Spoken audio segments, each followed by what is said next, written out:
everyone, and welcome to BookTrib's 15 Minutes with, a Merrimass Media production. Today we are thrilled to welcome author Christine Brae. Christine is also a full-time career woman working as a senior executive in one of the world's largest global advertising agencies.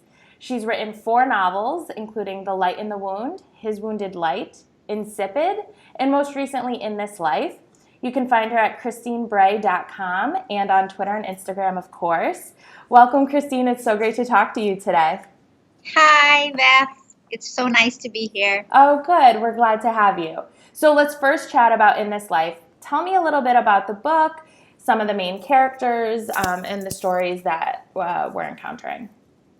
Well, In This Life is a novel that I wrote about a year and a half ago, and it's about fate and destiny. It's about a young girl who is starting out in her career, and the events that kind of lead her to make the decisions that she makes, the people that she meets, and really a lesson in destiny and how the alignment of the universe always has something to do with what happens to you in your life.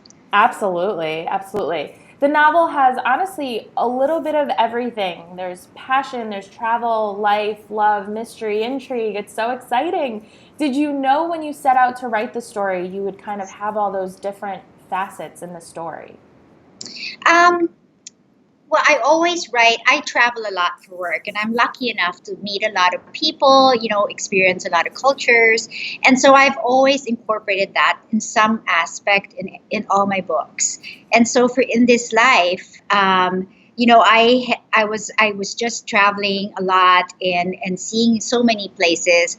I wanted my main characters to take a little bit of those places I visited. And so I wanted to kind of molded into the story. And at that time, actually, I was working on this huge project in New York, and I was there for about 2 years, traveling back and forth. And so that was kind of like the main point of the plot. I used New York, the people that I've seen, the experiences that I've had. I used a lot of that in my book. Okay. So I actually have the book right here. I'm going to show everyone. This is In This Life. Now, this is your 4th novel. Is it easier the 4th time around? Are there still hurdles with every writing process? Or how did it feel to start this 4th one? I have always said from the first book to the 4th book that writing is such a lonely process. You can have a lot of people around you reading your book or encouraging you, but your thoughts and your words are your own. And so it wasn't a different experience in the 4th book. I would say that I had more experience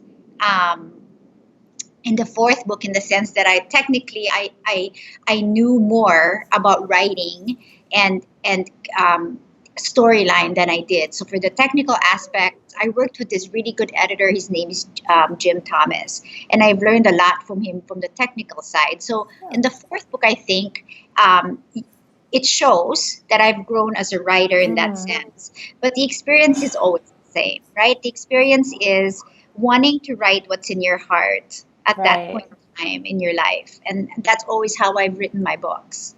Absolutely. And as a full-time career woman, I mean, I can't imagine that time is just, all around you. You must be so busy, and you're in such a prominent position. How do you kind of make it happen? How do you find the time to write? What it must be a set of priorities, I'm sure. It is. It's prioritizing everything. And, I've always written for myself. So there's no goal of, reaching fame or fortune on that end. I feel like I've nourished my career in the field that I'm at, and I'm good at it, and I keep at it. So I've always prioritized my job and my career. Writing has always been an outlet, and I think when you learn how to separate those two, and you learn that there are limits to both, I think it makes it so much easier to handle. So in prioritizing, I know what my expectations are of myself. I mean, I still get frustrated that I don't have enough time to write. But also my career allows me a lot of travel time. So I take advantage of the travel time in airports, in hotels, quiet times at night when I'm by myself and I'm away from home. and that's how my writing has kind of evolved. That's how I've evolved as a writer. Absolutely. And I'm sure there are so many women out there who are just inspired from listening to you talk about it and reading your books. What maybe piece of advice do you have for someone out there who's trying to do what you do but just doesn't know how to get off the ground? Well, I think I just had that question actually the other day from someone who had a story to tell and wanted to start writing. I think the first thing is that you have to use writing as your outlet. So it's your creative outlet. So Right. whatever you have in your head, whatever thoughts you have, if you have a story but you don't have a storyline, or if you have a story that's still forming in your head, get a book, a notebook, and a pen and just write. And then Absolutely. and then as you see yourself grow through your writing, it'll come to a point where you'll feel like you're ready to start writing a story. It comes very slowly. But the thing is that the thing I would advise anyone is free to write their words, and anyone is free to express their words. And I think that you have to feel empowered to do that. Yeah, absolutely. And what about your first book? How long was your time frame? How long did it take you to get that off the ground?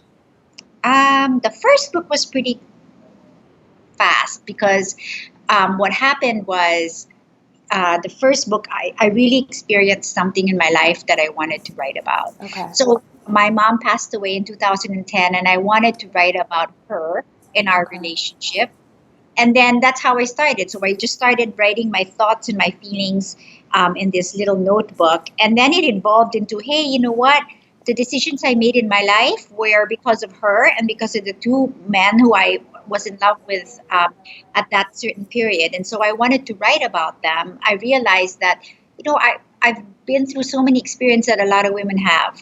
So the first novel came about like that. And, I honestly thought I would self-publish, and I would run away, and it would be out there, and then I would be done, and I would go back to my life. It didn't happen that way, obviously, but that was the intent. The intent was never to write more than that, just one book. Oh, okay. Very interesting. Yeah. And speaking of publishing, you've done both the independent publishing, and now you're working with a publisher. What were the experiences, and what are the experiences both like for you? Do you prefer one over the other? Do they all have kind of their pros and cons? I think they both have their pros and cons. I mean, you have full ownership when you Of self-publish, course. but you also don't have the support Right. of people in the industry that are really experts. My experience with meeting Meryl and you guys and Italia, my agent, I mean, that all came about through the traditional publishing world. Right. So I think there's pros and cons to both. I'm very methodical, and I'm kind of a control freak. So losing control over your book is one thing you have to be ready for in the traditional world. But there are also a lot of cons to it. As I said, you really gain a network of people and of friends that can help you to get your book out there. I get jealous sometimes of writers who write full time because they have all the time in the world to sit in front of their computer and promote themselves, market the book. I don't have that. I have the evenings, I have some weekends. My time is just so limited. So Absolutely.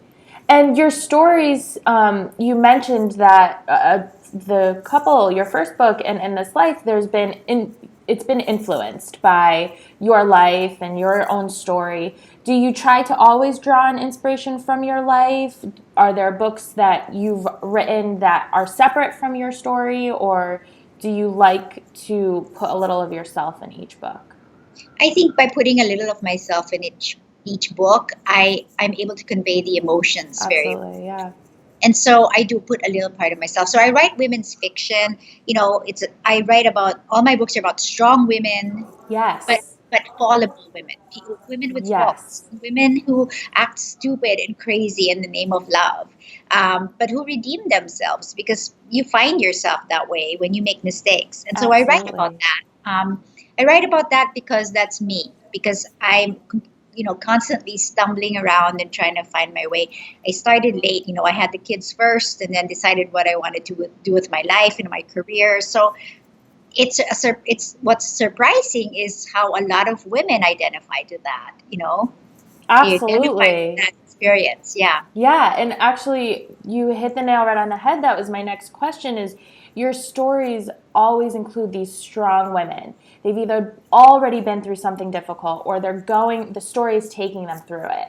And you put challenges in front of her, but the heroine seems to be relatable because of that. And that must be what resonates with the reader. Yes, it resonates with most of the readers, and with some readers, they just think it's absolutely ludicrous. How somebody could be so stupid, how somebody could make such a stupid decision and say the dumbest things. But, and then I read those reviews and I'm like, you don't know what you would do in a situation like that. Absolutely, absolutely. And you know what? You can't make everyone happy, right? I Yeah. think if anything, we all know that there's always going to be naysayers.